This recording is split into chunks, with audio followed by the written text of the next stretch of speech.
Geiersbach Construction. Now, Koski will tell you he built this house.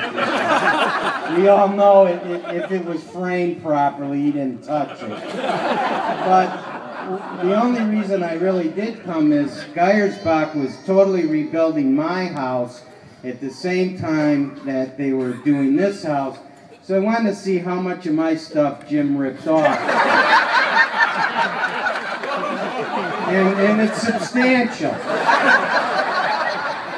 My house is brown. It was supposed to be white.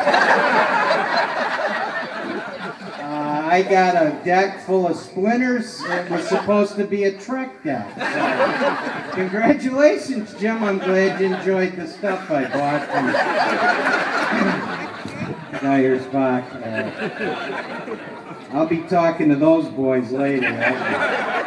Anyway, as we all know, Jim has had many jobs, some of which he didn't get fired from.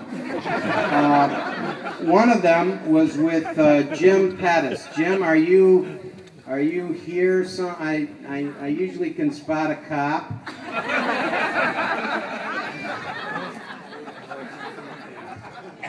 And a Frankenmuth cop nonetheless. I don't go to Frankenmuth with a vowel after my name. Probably a good thing.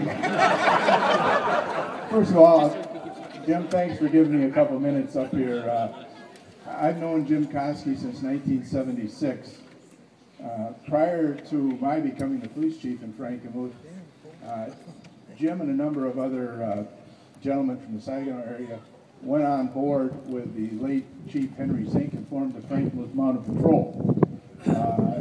That group was instrumental in, it's sort of unique that we're having this in a tent with beer, right, Jim? We spent many a night under these similar conditions. They became pretty well known in the area. In fact, they actually got invited several years to ride in the parade at the Alpine Fest in Gaylord. Maybe sometime when you got Jim, you might want to, on a one-on-one, get some of those stories, because I'm sure not going to tell them here.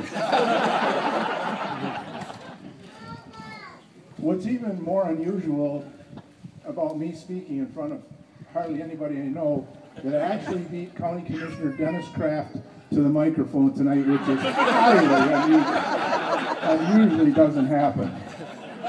When I became the police chief in 1976 out in Frankenmuth, we were faced with some unusual policing problems. Number one, the drinking age dropped to 18, which was really fun. And pole climbing and streaking were really in vogue at that time. Well, once we convinced Jim that you couldn't do that in uniform, he became a real good policeman. In fact, those of you know Jim,